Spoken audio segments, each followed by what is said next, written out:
فیسبوک زړه آیډي ډیلیټ کړو. نن ما تاسو ته ښکلې شان ویډیو راوړې ده د فیسبوک په باره کې چې خپل زړه آیډي به موږ څنګه ډیلیټ کوو خپل فیسبوک نه. السلام علیکم، زه یم ستاسو حنیف الله ایرل بیا تاسو ته مخاطب شوم حنیف الله ټیکنیکل یوټیوب چینل نه. هیله کوم چې روغ جوړ خوشحاله به یې. نن ما تاسو ته خپل شان ویډیو راوړې ده د فیسبوک په باره کې چې موږ خپل فیسبوک اولډ آیډي به موږ څنګه ډیلیټ کوو، څنګه مطلب ریموو کوو، ختموو به یې. نو راځئ زه تاسو ته د هغې په باره کې یو ویډیو شروع کول غواړم. ډېر ټایم ونه ضایع کومه. نو موږ به راشو خپل فیسبوک ته. کله چې موږ رالو خپل فیسبوک ته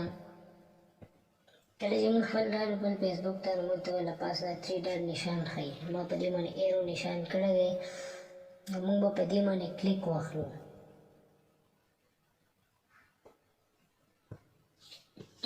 کله چې موږ په دې باندې کلیک واخلو نو موږ ته به داسې یو انټرفیس راشي چې د هغې نوم دی سیټینګ اینډ پریویسي.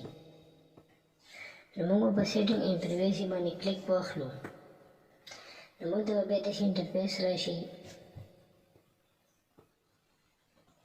موږ ته چې داسې انټرفیس راغی موږ به په دې سیټینګ باندې کلیک واخلو. کله چې موږ په دې سیټینګ باندې کلیک واخلو نو موږ ته به داسې له پاسه یو انټرفیس راشي. موږ ته چې داسې انټرفیس راشي نو پرسنل اینډ اکاونټ انفارمیشن موږ به په دې باندې کلیک واخلو. کله چې موږ په دې باندې کلیک واخلو نو موږ ته به داسې انټرفیس راشي. کله چې موږ ته داسې انټرفیس راشي نو موږ به په اکاونټ اونرشپ اینډ کنټرول باندې کلیک واخلو. کله چې موږ په اکاونټ اینډ اونرشپ اینډ کنټرول باندې کلیک واخلو نو موږ ته به داسې انټرفیس راشي. نو موږ ته چې داسې انټرفیس راشي موږ به ډي اکټیویشن اینډ ډیلیشن موږ به په دې باندې کلیک واخلو. کله چې موږ ته داسې انټرفیس راشي موږ ته له پاسه لیکلي ډي اکټیویټ اکاونټ مطلب او بل لاندې ډیلیټ اکاونټ موږ به په دې ډیلیټ اکاونټ باندې کلیک واخلو. کله چې موږ په ډیلیټ اکاونټ باندې کلیک واخلو بیا موږ لاړ شو لاندې په کنټینیو اینډ اکاونټ ډیلیشن باندې کلیک واخلو. کله چې کنټینیو اینډ ډیلیشن باندې موږ کلیک واخلو موږ ته به داسې انټرفیس راشي. موږ ته یې لیکلي دي بیفور یو ډیلیټ وی may be able to help. لاندې دا دغه راکړي دي چې مطلب تاسو څه هیلپ کول غواړو.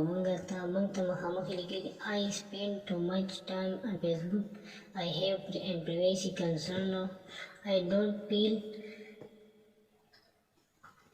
safe on Facebook. My account was hacked. I no longer find Facebook useful. نو موږ به داسې وکړو موږ به په دې 2 سټیپ باندې کلیک واخلو. موږ به په دې 2 سټیپ باندې کلیک واخلو. موږ چې کله په دې 2 سټیپ باندې کلیک واخلو موږ ته به لاندې داسې انټرفیس راشي. کله چې موږ ته داسې لاندې انټرفیس راغی دا شین لاندې کنټینیو ټو اکاونټ ډیلیشن دی لیکلی موږ به په دې باندې کلیک واخلو. کله چې موږ په دې باندې کلیک واخلو موږ ته به داسې انټرفیس راشي. کله چې موږ ته داسې انټرفیس راشي موږ ته لاندې ریموو پرمننټلی ډیلیټ اکاونټ موږ ته دا لیکلي دي I keep messenger and waiting invested داسې دا لیکلي دي. نو موږ به لاندې اخر ویښ ته راشو موږ به ډیلیټ اکاونټ باندې کلیک واخلو. کله چې موږ په ډیلیټ اکاونټ باندې کلیک واخلو نو موږ ته به داسې انټرفیس راشي. کله چې موږ ته داسې انټرفیس راغی نو موږ به خپل یو پاسورډ ورکوو. زه خپل پاسورډ ورکوم. کله چې داسې انټرفیس موږ ته راغی نو ما پاسورډ خپل ورکوو. زه خو خپل آیډي ډیلیټ کول نه غواړم خو ما چې تاسو ته ترې خوښ وه نو تاسو بیا په کنټینیو باندې کلیک واخلئ. کله تاسو په کنټینیو باندې کلیک واخلئ نو تاسو ته ستاسو آیډي بالکل ډیلیټ شو. او که تاسو دا نه غواړئ چې موږ ته دې بالکل ډیلیټ نه شي مطلب ټیمپروري شي مطلب د څه ټایم پورې لاندې هغه ټیمپروري آپشن په دې کې و موږ چې وکتو نو هغه داسې دی چې مطلب څه ټایم پورې به ستاسو آیډي ختمه شي خو بیا به هم هغه کار کوي.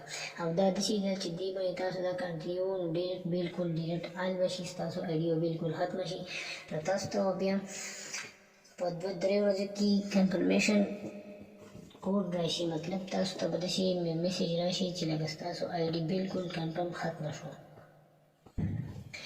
نو که زموږ دا ویډیو ستاسو خوښه شوې وي نو دا تر اخره پورې په غور سره وګورئ نو ډېر څه به ترې زده کړئ. زموږ ملګري ډېر دا شیان ته داسې ډېر تپوسونه یې کړي، نو ما داسې یو ښکلې ویډیو راوړې ده، نو دا تاسو تر اخره پورې وګورئ او د خپلو ملګرو سره یې شیر کړئ او زموږ دا ویډیو لایک کړئ او زموږ حنیف الله ټیکنیکل یوټیوب چینل سبسکرایب کړئ، نو ډېره به ښه وي. نو تاسو ته به ډېر ښه داسې ویډیوګانې موږ راوړو، تاسو بیا کتلی شئ زموږ حنیف الله ټیکنیکل یوټیوب چینل کې. والسلام.